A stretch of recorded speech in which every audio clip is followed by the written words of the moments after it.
La destruction de la bombe au Fab 500 de fabrication russe a été précédée par l'évacuation des civils de la zone dans le périmètre des kilomètres carrés de la zone cible. L'équipe mixte du service de lutte endémique des Nations Unies, les casques bleus de la MONUSCO et les militaires FARDC se sont déplacés dans la zone de Mayankose, Kididiwe, située à plus de 12 km à l'est de la ville de Beni.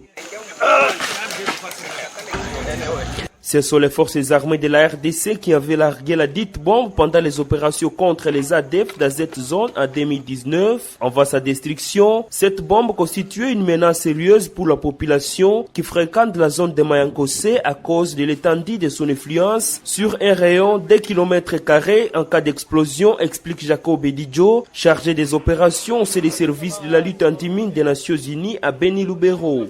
C'est un engin et une munition bombe d'avion au Fab 500 de la fabrication russe.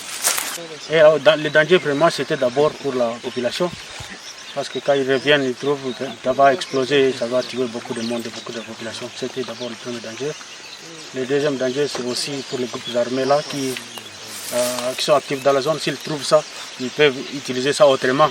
Kididiwe fut un important bastion des rebelles des forces démocratiques alliées ADF que les FARDC ont défait depuis 2019. Cette zone est fréquentée aujourd'hui par la population pour des activités champêtres. Malgré la calmie qui s'observe à Mayankose, la crainte s'accentue dans les chefs de la population suite à la découverte régulière des objets explosifs dans cette zone, s'inquiète Mwindo Saidi, cultivateur à Mayankose. Quand nous sommes retournés dans des champs, nous trouvions des maquettes de bombes différentes à cette dernière. Ça faisait peur car c'était une nouveauté pour nous. Comme on vient de la détruire, nous n'aurons plus peur car on dormait dans une psychose lorsqu'on nous avait dit que la bombe était encore active.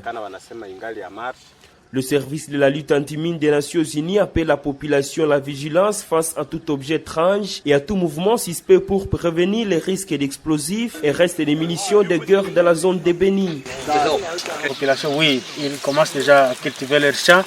Ils vont encore découvrir des engins explosifs comme ça. C'est de ne pas toucher les munitions, de ne pas faire vraiment des ordres avec les munitions. Quand ils voient de telles munitions, c'est directement nous informer.